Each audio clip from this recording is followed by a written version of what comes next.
Welcome to the Federal. The Election Commission has informed the Supreme Court that it cannot accept Aadhaar, ration card, or even voter ID cards as documents to include voters on Bihar's electoral rolls during the ongoing Special Intensive Revision SIR. The information from the EC, shared in an 88-page affidavit, runs completely contrary to the court's direction given to the poll panel earlier this month to consider Aadhaar, voter ID, and ration cards while voter enumeration. The center has, however, also refuted claims that deregistering voters due to lack of valid documents will not automatically lead to cancellation of their citizenship. We speak to senior journalist Puneet Nicholas Yadav for insights into the EC's stance and what lies ahead. Thank you, sir, for joining us. Thanks, Shubha.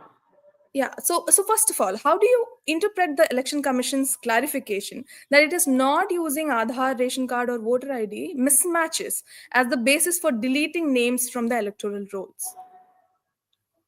You see, in my view, Shweta, this is a very cleverly drafted affidavit, but Right. perhaps too clever by half. Hmm. Because the problem there is, if you would recall, Hmm. the last time we had this discussion on the Yeah. SIR was on the day when the Supreme Court had given its interim orders of considering, to the EC to consider the inclusion of the Aadhaar card, the voter ID, EPIC card, and ration card as one of the documents Right. which can be provided by voters Hmm. for Hmm.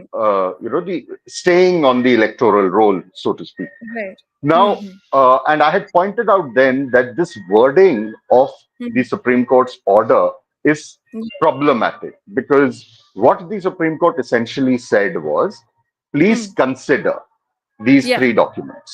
Yeah. And although it was not on the written order, but during the course of before giving the written order, during the course of the arguments, the Hmm. court had also said that you consider it, and Hmm. then if you don't want to accept it, you can give us the reasons and not accept it.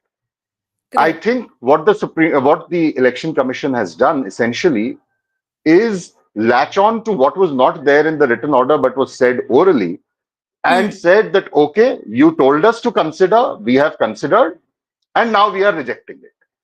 Now, Hmm. there are three reasons that they have given Hmm. for each of these cards. And those, again, to my view, are Hmm. very problematic reasons for a number of issues that go beyond the election, Right. the electoral process. Hmm. For not accepting Aadhaar, they have said Aadhaar is not a proof of citizenship. It is only a proof of identity. Right. Legally, that is correct. Hmm. The argument there is counter argument that Hmm. uh, for years, and this was made in the Supreme Court, that Hmm. for years, the government forced everybody to link every possible document with Aadhaar. And Aadhaar. in fact, in many cases, the Hmm. Aadhaar Hmm. became the prerequisite for you Hmm. to get additional documents. So if you Right. wanted to apply for a passport, you Hmm. needed to first have an Aadhaar with you. If you wanted to apply for a driving license, you needed to have an Aadhaar with you. Hmm. The same Yeah. thing when you needed to apply for an election epic card, voter Hmm. ID card, you needed to have an Aadhaar. Right. So, and the RP Act, the Representation of People Act, under which elections are conducted, Hmm. that was amended by this very government to include Aadhaar as one of the documents. Right. Right. True. Yeah. And suddenly you come and say, oh, Aadhaar is not a document that we are going to accept.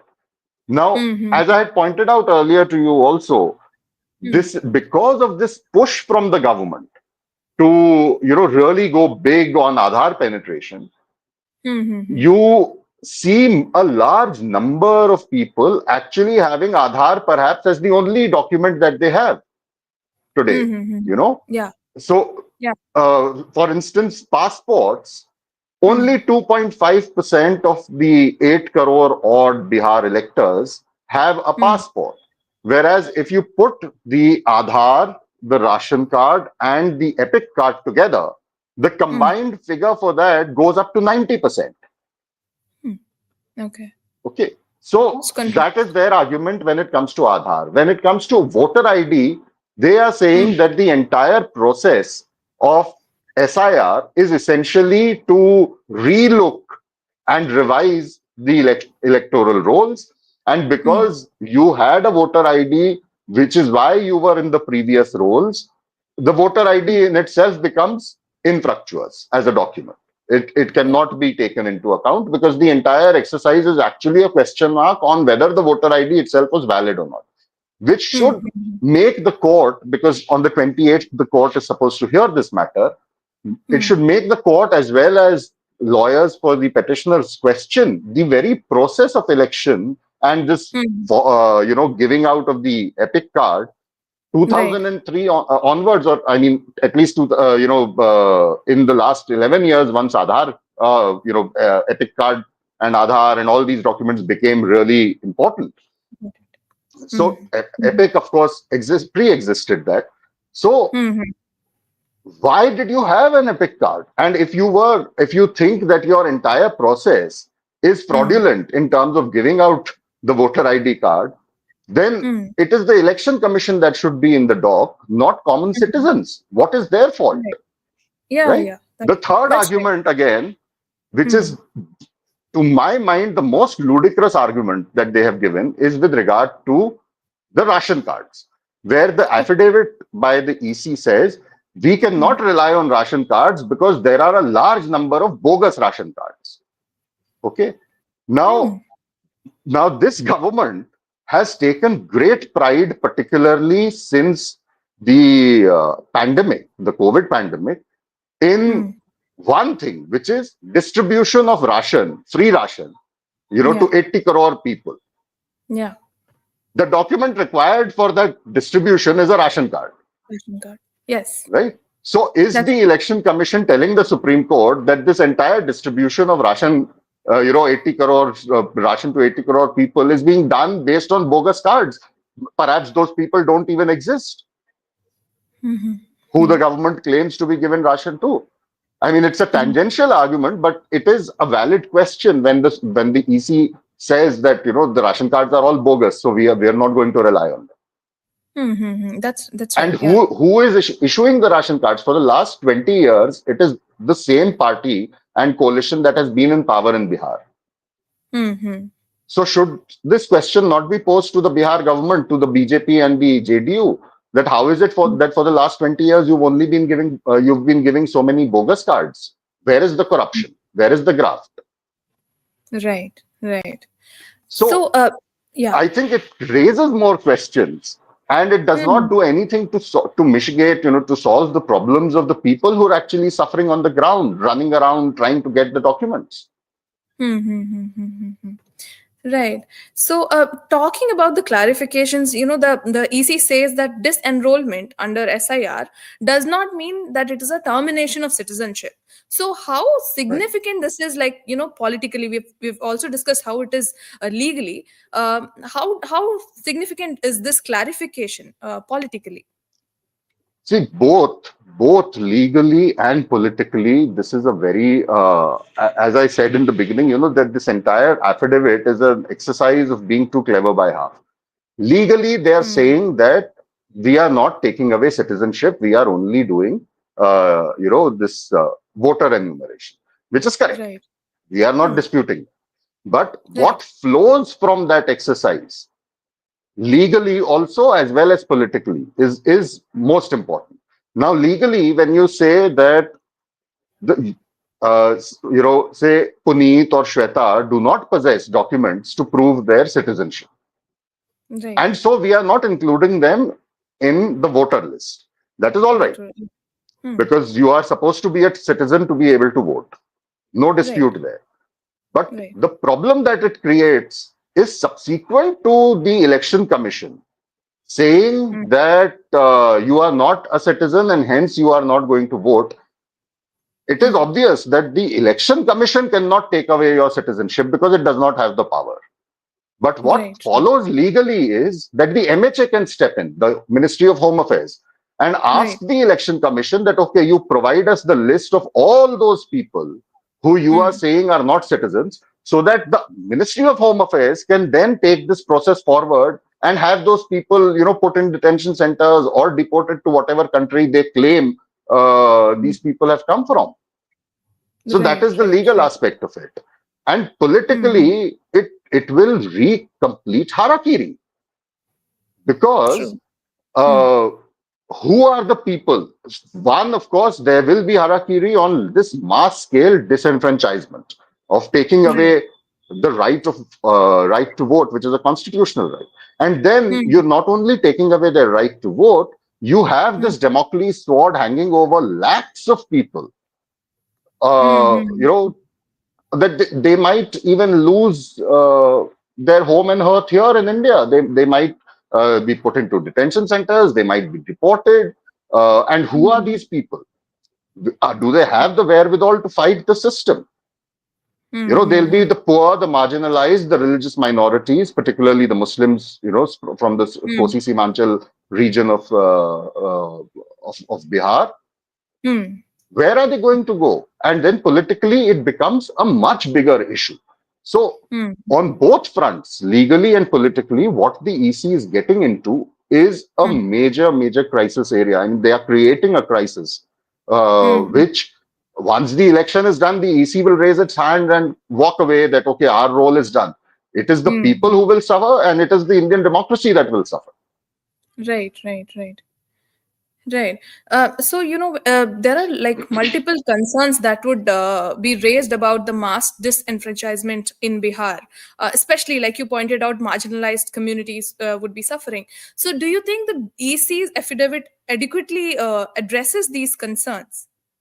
No, it does not. I mean, see, first and foremost, Hmm. as per the EC's own statement Hmm. yesterday or day before yesterday, Hmm. there are 7.9 crore electors tentatively, which were announced when the SIR process was started.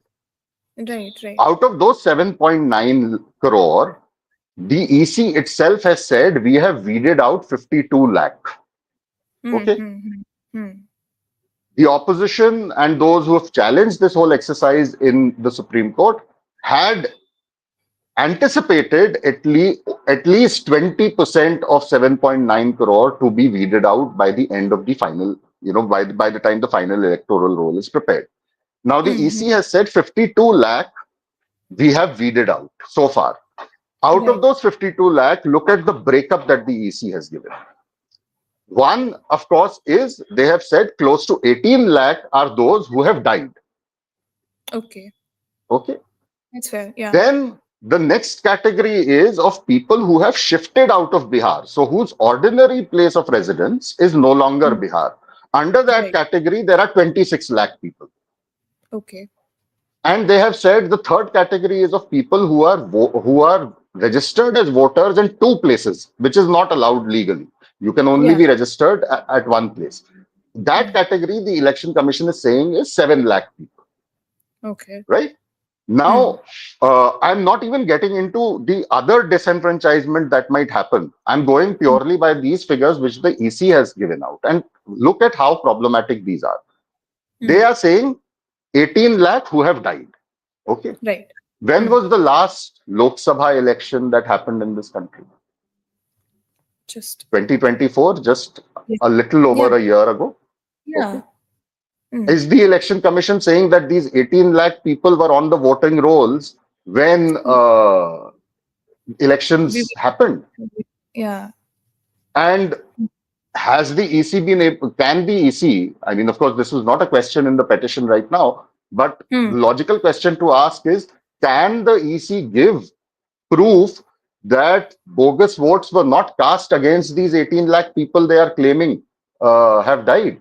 Right, right. Hmm. Second question related to the same issue is that the Election Commission had done a summary revision of the Bihar electoral rolls and published the new ones in January 2025. Hmm. Hmm. Hmm. Hmm. Okay. The summary revision is essentially conducted to weed out two categories, to look into two categories. One, people Hmm. who have died. Two, Yeah. new voters who have to be added. Add it. Yeah. Those are the two things that a summary revision essentially looks at. Yeah. So, How is it that in January you did not know 18 lakh people have died when you came up with an electoral roll in January of this year? Yeah, just Or 6 months. is the election, yeah, which is 6 months ago, or is the Right. election commission saying that between January 2025 and August or July 2025, 18 lakh people have died in Bihar? That does not make That comes sense. to that comes to close to 9,900 people per day dying in Bihar. In Mm-hmm. that case, the government needs to answer why are so many people dying in Bihar. Mm-hmm. You Right. know, That does not even add if up. you, it doesn't add up. Right. You know, so Hmm. this is purely on the basis of the figures that the EC itself is giving out. Even when it says that we are considering only those voters for the electoral roll who are Hmm. ordinary residents of Bihar, Hmm. that Right. also to my mind is a problematic issue because, Hmm. Hmm.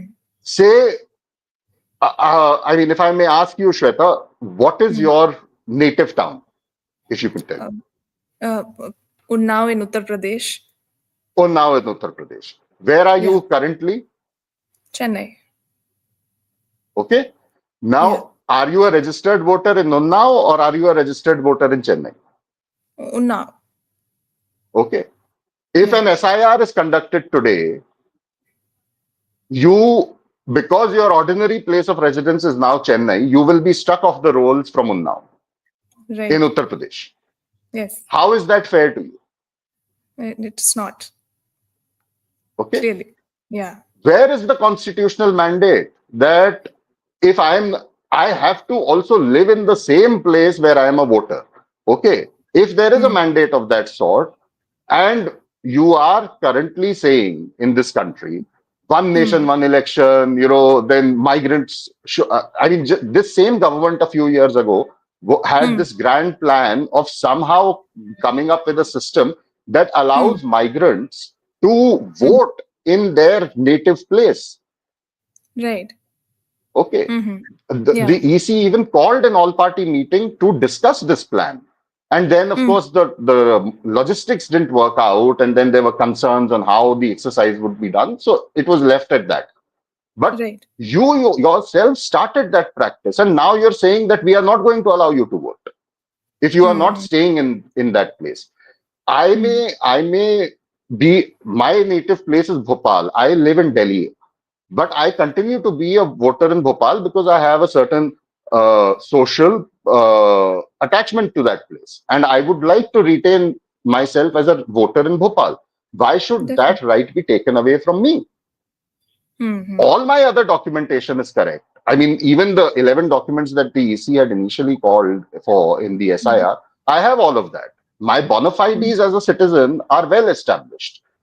Why do Right. you want to then take away my right to vote? Hmm. Hmm. Hmm. Hmm. Right. Okay. That's right. So this is just the data that they are coming up with. Hmm. Hmm. Now, Hmm. beyond that data, the same questions arise that you're not going to accept Aadhaar, you're not going to accept ration card, you're not going to accept voter ID. Hmm. These are, as I explained earlier, the maximum available documents across Right. Bihar, Hmm. as Hmm. Hmm. opposed to Hmm. the 11 that the EC had initially named. Yeah. So when the EC tomorrow says, yesterday said that we are not going to accept, logical extension of that is disenfranchisement.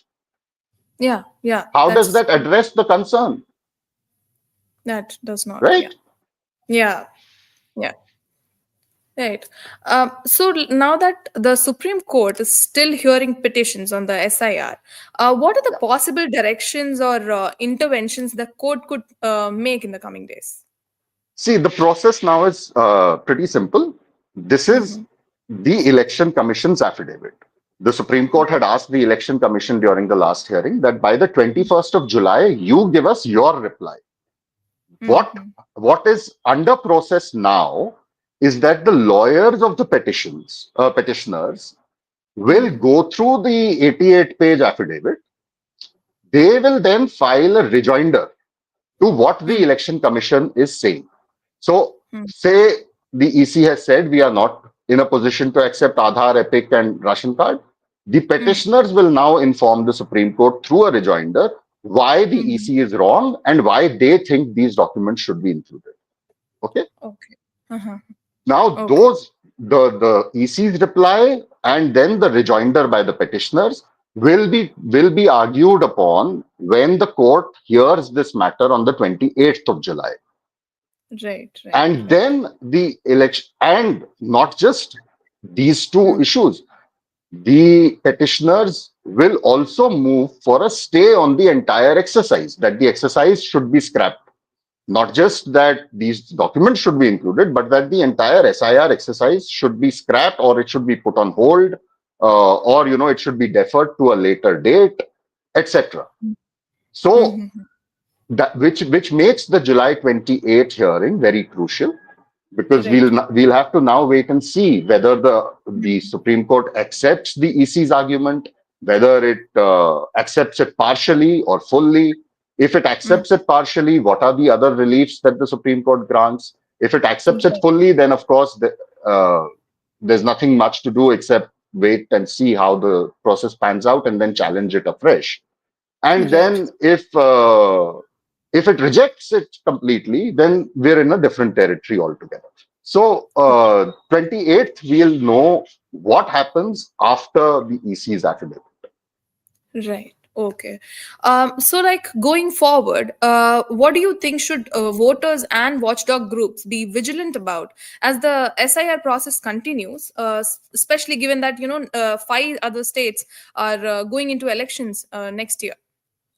Yeah, see, so which is why the 28th of July hearing in the Supreme Court is a Mm. crucial hearing. So we'll have to wait and see what are the instructions that the Supreme Court comes up with on the 28th, Right. because that will then determine the future of the SIR itself. So, you, me, petitioners, the people of Bihar, and the people of other states of the country, because the EC has made it very clear that it wants to implement the SIR in other states too. Mm-hmm. Everyone would want to know from the Supreme Court on the 28th what exactly is going on, what are the next steps, what are we supposed Mm. to do if we don't have these documents, Right. that the Right. EC is asking for. So Mm. we'll have to wait for a clear answer on that one for the Mm-hmm. hearing of the 28th of July. Right, right. Thank you, Puneet, for joining us Thank you. and sharing your insights. We'll discuss more on this as the proceedings keep coming. And like you said, July 28th is quite crucial. Let's see what's in store then. Thank you so much. Absolutely. Thank you.